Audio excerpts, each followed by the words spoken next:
Bukan Anda sebelum ada laboratorium yang secanggih sekarang, dokter di zaman dahulu hanya mengandalkan tanda-tanda di luar untuk menilai kondisi organ yang ada di dalam. Misalkan dari mata atau lidah kita bisa tahu kondisi jantung, kondisi liver, kondisi ginjal, dan organ-organ lainnya. Seperti contohnya pada pasien waktu itu datang dengan kondisi lidahnya pucat keunguan dan kita curiga ada gangguan di sirkulasi dan ternyata benar di waktu diperiksa lab anemia dan waktu diperiksa jantungnya memang ada kelainan jantung. Atau ada pasien lain yang lidahnya kuning. Nah, biasanya kalau lidah kuning kita curiga ada gangguan di liver dan ternyata memang waktu dicek lab ternyata benar. Jadi, lidah itu bukan hanya indera pengecap tapi juga cermin tubuh yang bisa membuat kita tahu ada kondisi yang tidak baik di organ dalam. Jadi kalau Anda pengen tahu kondisi organ dalam Anda bisa cukup melihat dari lidahnya. Assalamualaikum warahmatullahi wabarakatuh, saya Dokter Uli. Di video ini kita akan membahas gimana sih cara melihat lidah kita, apa yang kita cek, dan apa kelainan yang mungkin terlihat dari lidah kita. Jadi kalau Anda sering merasa tidak enak badan, tapi nggak tahu penyebabnya apa, atau Anda saat ini sudah punya penyakit kronis, misalkan diabetes, hipertensi, atau penyakit kronis lain, dan khawatir ada komplikasi, gangguan jantung, gangguan liver, dan seterusnya, atau Anda ingin tahu tanda-tanda dini kesehatan tubuh, simak video ini sampai tuntas karena kita akan bongkar dari A sampai Z khusus untuk lidah. Kalau udah siap, ayo kita mulai.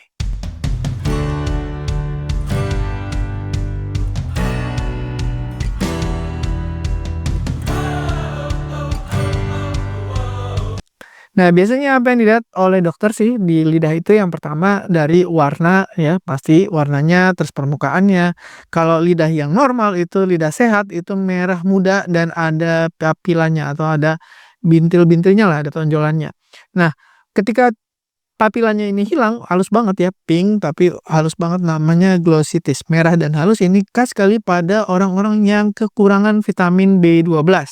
Biasanya orang yang tidak pernah makan protein hewani, hanya makan protein nabati atau selalu makan sayuran atau vegan gitu ya, rentan sekali kekurangan vitamin B12.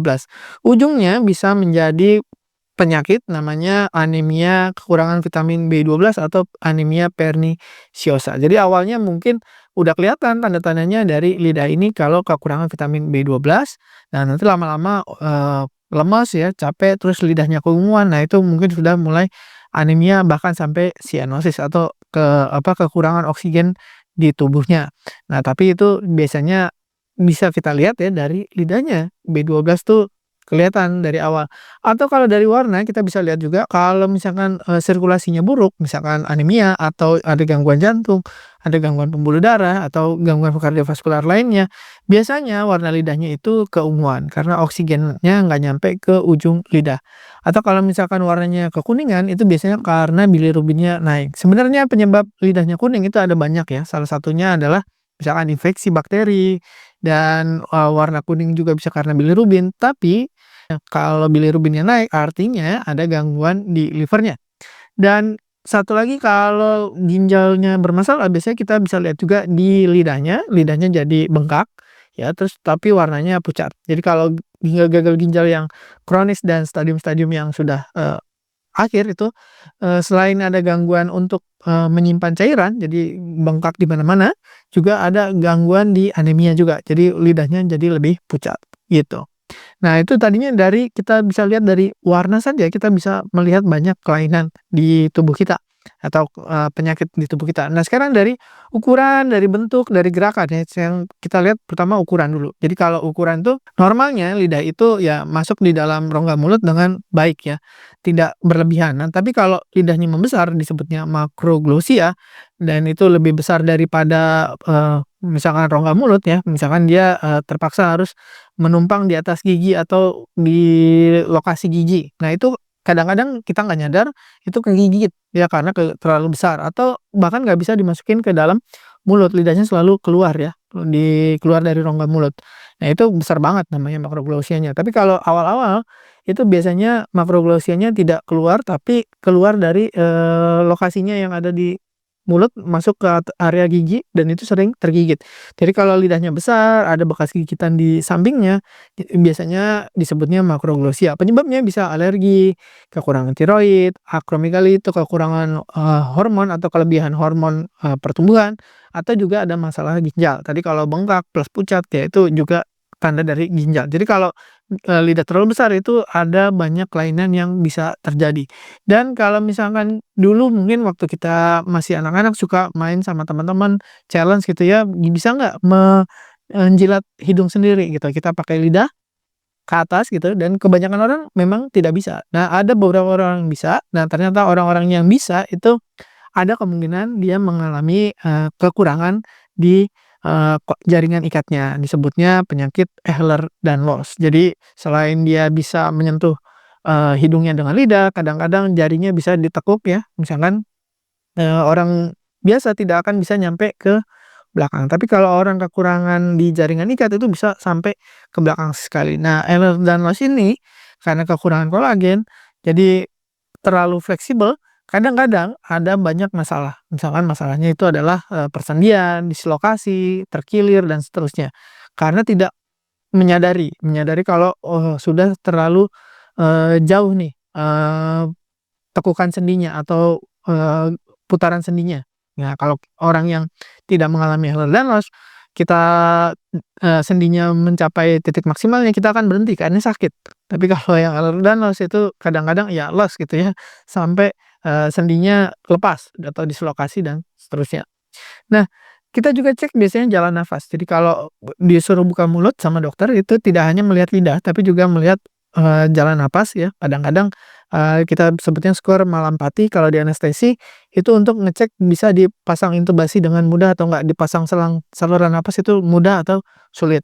Nah, ini juga bisa untuk menilai pasien atau orang ini kira-kira punya risiko sumbatan jalan napas atau enggak, ngorok atau enggak, suka tidurnya berhenti napas atau enggak, sleep apnea atau enggak. Jadi kalau dia rongganya, makin kelihatan, itu kemungkinan untuk, sumbatan jalan napas itu makin kecil. Makin tidak terlihat ketika dibuka mulutnya, itu kemungkinan dia untuk mengalami sumbatan jalan napas dan kemungkinan dia untuk diintubasi itu makin sulit, gitu.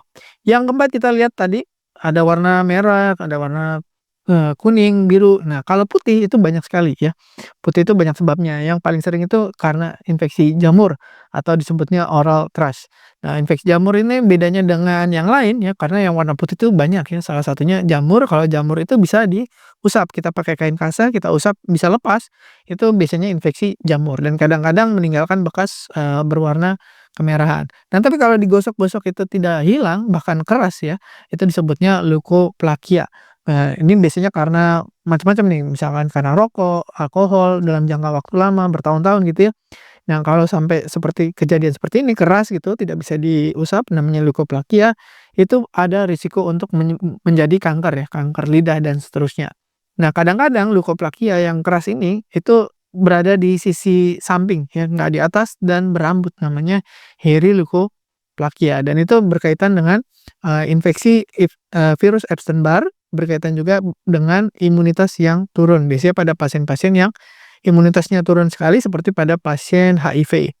Nah, ada juga lichen planus. Lichen planus itu, seperti renda-renda putih ya, tapi pasiennya pasti mengeluh rasanya panas atau perih gitu ya, dan biasanya ini penyebabnya adalah autoimun. Nah, tadi kalau hairy leukoplakia itu bedanya dengan lichen planus ya tidak ada rasanya, tidak perih dan ini tapi, seperti leukoplakia tapi ada seperti rambut-rambutnya gitu. Nah, yang kelima kita cek juga biasanya pergerakan lidahnya. Jadi kalau lidah itu biasanya bisa menggulung ya, digulung, dilipat, macam-macam orang bisa bergerak kanan kiri, mhm. Nah, kalau ada gangguan tidak bisa gulung, tidak bisa lipat, tadinya bisa ya, tidak bisa gerak kanan kiri. Nah, itu biasanya, eee, kemampuan itu dipengaruhi oleh genetik. Tapi kalau sampai tadinya bisa terus jadi nggak bisa, biasanya ada masalah di sarafnya. Itu kita bisa cek tuh kadang-kadang, stroke atau ada misalkan ada, eee, iritasi pada saraf, itu kita bisa lihat hanya dari lidah aja ya, disuruh gerakin ya. Kalau sulit tadinya bisa terus nggak bisa, ya ada tanda-tanda kemungkinan stroke juga bisa. Yang keenam itu adalah ketika udara dingin, nah warnanya jadi pucat ya, warnanya jadi pucat, jadi kebiruan gitu ya. Nah itu biasanya itu namanya Raynaud phenomenon. Itu biasanya di tangan, di jari tangan, tapi kalau terjadi pada lidah itu terkait juga dengan autoimun namanya skleroderma. Atau pada pasien-pasien yang kanker, terus pernah mengalami radioterapi atau radiasi ya, kanker tonsil biasanya, terus diradiasi, terus kena lidahnya juga. Nah, itu bisa terjadi seperti ini, Raynaud phenomenon. Yang berikutnya adalah ini sering terjadi misalkan anak demam terus disuruh lihat lidahnya ya, salah satunya kita lihat apakah dia tifoid ya. Tifoid itu ada namanya lidah tifoid gitu ya. Terus kalau stroberi tang warnanya seperti stroberi, warnanya merah, terus papilanya jadi membesar gitu ya. Nah, itu kita curiga adalah demam karena infeksi Streptococcus gitu. Nah, demam scarlet disebutnya. Atau pada anak-anak itu ada penyakit autoimun yang menyerang jantung juga namanya penyakit Kawasaki. Ini khas sekali ya, ada strawberry tongue. Kalau nggak infeksi tadi Streptococcus, ini biasanya autoimun namanya Kawasaki, kena jantungnya juga. Gitu. Nah, yang kedelapan yang cukup sering ya ketemu namanya geographic tongue. Jadi seperti peta gitu ya polanya. Ini terkait dengan, imun juga, biasanya dengan alergi ya, psoriasis, asma. Jadi pasiennya kalau nggak, awalnya asma, terus ada sakit alergi di kulit ya, psoriasis dan seterusnya. Ini termasuk stigmata ya, stigmata itu maksudnya tanda khas untuk pasien-pasien dengan alergi gitu, atau atopik gitu ya. Nah, ini tidak berbahaya dan tidak perlu pengobatan, yang penting reaksi alerginya dikendalikan, ini biasanya akan berkurang, bahkan bisa hilang.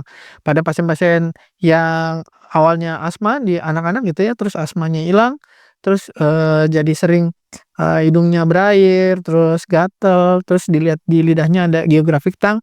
Nah, itu berarti kemungkinan dia penyebabnya adalah tadi alerginya tadi. Begitu alerginya dikendalikan, biasanya geographic tongue-nya juga berkurang, bahkan hilang, gitu.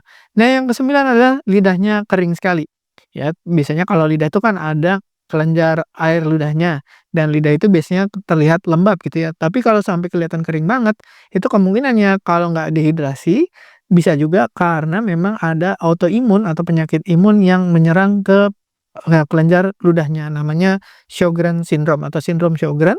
Itu bisa karena itu autoimun, bisa juga karena obat-obatan tertentu ya. Jadi Anda evaluasi aja ya, kira-kira minum obat apa nih kok lidahnya kering terus, gitu. Yang ke-10 adalah lidahnya berbulu, ya. Maksudnya maksudnya sebenarnya itu adalah penumpukan keratin atau seperti lapisan kulit di lidah, ya, tapi, seperti, berserat ya, kayak ada bulunya. Warnanya bisa coklat, warnanya bisa hitam. Nah, penyebab yang paling sering adalah karena merokok atau menggunakan antibiotik spektrum luas ya, jadi jangka panjang, spektrum luas, atau memang nggak pernah, membersihkan mulut. Kenapa? Karena sebenarnya kalau kita bersihkan dengan sikat gigi ya, sewaktu sikat gigi, tidak hanya giginya yang disikat, tapi lidahnya juga, itu mencegah ya, yang penumpukan keratin yang seperti ini. Jadi terutama untuk Anda yang merokok, atau Anda yang, hygiene-nya buruk, ya, terus ada gejala seperti ini, baunya tidak sedap. Nah, ini biasanya, hairy tongue atau lidah yang berbulu dan bisa hilang dengan menyikat lidah secara teratur. Mudah ya, jadi tidak perlu terlalu khawatir. Yang 11 sariawan, ini paling sering datang ke klinik gitu ya dengan sariawan, atau aftosa stomatitis. Biasanya di mukosa, eee, pipi ya, misalkan di mulut ya, di gusi gitu. Tapi kadang-kadang ada juga yang kena di lidah. Ya lukanya kecil ya, tapi bukan karena infeksi, rasanya perih banget gitu. Udah, mungkin kalau yang berulang kali kita perlu curiga, misalkan sariawannya berulang kali nih, udah setahun mungkin 3 kali atau 5 kali. Nah, kita evaluasi ada nggak kemungkinan penyakit autoimun gitu ya. Jangan-jangan, berulang-ulang terus ya, bukan sekedar, sariawan biasa gitu, atau imunnya lagi turun, keluar lagi, imun turun, keluar lagi, atau biasa-biasa aja lagi stres gitu ya, keluar lagi. Itu juga sering terjadi dan itu, kita curiga kalau sering biasanya ada kaitannya dengan autoimun ya. Dan kalau lukanya tidak sembuh-sembuh, misalkan dia sudah pakai, obat sariawan, sudah, menjaga makan, sudah mengendalikan stres, istirahat cukup, tapi nggak sembuh-sembuh. Nah, itu ada potensi untuk jadi kanker juga. Jadi, atau sebenarnya itu adalah lesi awal kanker yang kelihatannya seperti sariawan. Jadi banyak orang dengan kanker rongga mulut itu, keluhannya awalnya sariawan. Ya sebenarnya memang itu bukan sariawan dari awal, tapi memang lesi kanker yang tampaknya seperti sariawan, gitu. Nah, langsung kita ke kanker lidah yang terakhir, yang awalnya benjolan kecil, yang kadang diabaikan, kadang tidak nyeri, kadang juga nyeri seperti sariawan, dan tidak sembuh-sembuh. Sudah kemana-mana, sudah pakai vitamin, sudah pakai obat sariawan, sudah ke dokter, ke THT, seterusnya, tapi tidak hilang-hilang. Apalagi kalau Anda punya faktor risiko, misalkan merokok, atau Anda mengalami infeksi HPV, atau Anda tidak vaksin, ya, terutama yang perempuan gitu ya. Nah, padahal HPV itu bisa dicegah salah satunya adalah dengan vaksinasi.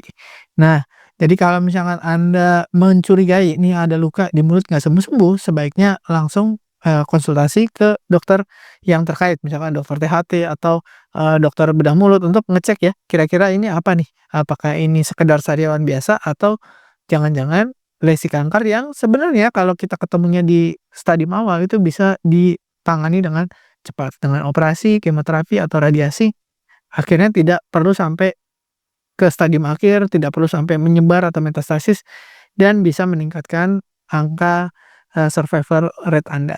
Terima kasih sudah menyimak, semoga dengan informasi tadi Anda mulai bisa ngecek ya, tiap hari atau ya seminggu sekali, lihat lidahnya waktu sikat gigi ya, lihat ada yang lain nggak, ada kelainan nggak, warnanya, bentuknya, ukurannya, ada luka atau tidak, dan seterusnya. Dan Anda bisa membantu keluarga Anda ya, misalkan mengajarkan atau bagikan video ini kepada orang-orang yang Anda rasa perlu informasi yang berguna ini. Terima kasih sudah menyimak, semoga bermanfaat. Saya Dr. Ruli, wassalamualaikum warahmatullahi wabarakatuh. Terima kasih telah menonton hingga selesai. Jangan lupa tulis pendapat Anda di kolom komentar. Saya Dr. Ruli dan saya sangat senang bisa belajar dan berbagi dengan Anda. Salam hidup sehat dan mulia. Jangan lupa tekan tombol like, subscribe, lonceng notifikasi, dan ikuti media sosial kami sehingga Anda tidak akan melewatkan ilmu berguna lainnya dari kami. Sampai jumpa di video berikutnya.